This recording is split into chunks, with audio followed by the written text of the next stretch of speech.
ये एक पुरस्कार कहानी है, एक औरत और एक भटकती हुई रूह की। ये कहानी खौफ, राज और सच्चाई की तलाश के बारे में है। एक दूर दराज गांव के किनारे एक बहुत पुरानी और सुनसान हवेली खड़ी थी। लोग कहते थे कि रात के वक्त वहां अजीब आवाजें आती हैं और इस हवेली में एक रूह भटकती है। उसी गांव में एक बहादुर औरत रहती थी जिसका नाम आयशा था। आयशा को बचपन से ही पुरस्कार चीजों में दिलचस्पी थी।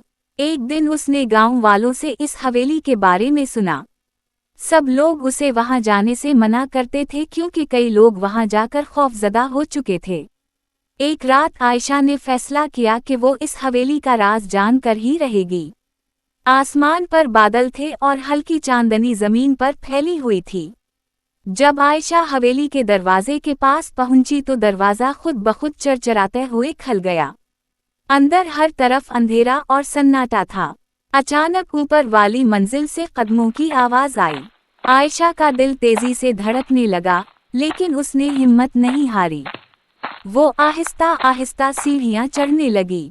जैसे ही वो ऊपर पहुंची तो उसने दीवार के पास एक सफेद साया खड़ा देखा। वो एक औरत की रूह थी। इसका चेहरा उदास था और इसकी आंखों में गहरी उदासी नजर आ रही थी।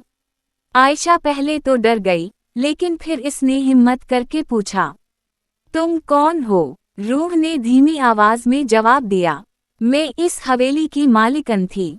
मेरा नाम ज़ारा था। ज़ारा की रूह ने बताया कि बहुत साल पहले इसके साथ नाइंसाफी हुई थी और उसी वजह से इसकी रूह को सुकून नहीं मिला। आयशा को इस रूह पर तरस आने लगा। इसने फैसला किया कि वो इसकी मदद करेगी ताकि उसे सुकून मिल सके। ज़ारा ने बताया कि इसका एक राज हवेली के तहखाने में छुपा हुआ है। आयशा तहखाने की तरफ गई।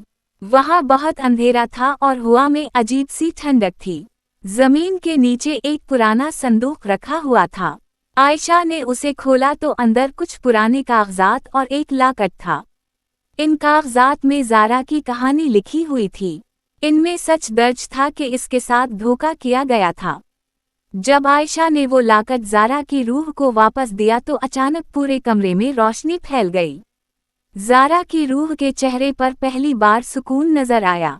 इसने आयशा से कहा, तुमने मेरी मदद की है, अब मेरी रूह को सुकून मिल सकता है। अचानक तेज हवा चलने लगी और हवेली में अजीब सी रोशनी भर गई। कुछ ही लम्हों में ज़ारा की रूह आहिस्ता आहिस्ता गायब हो गई।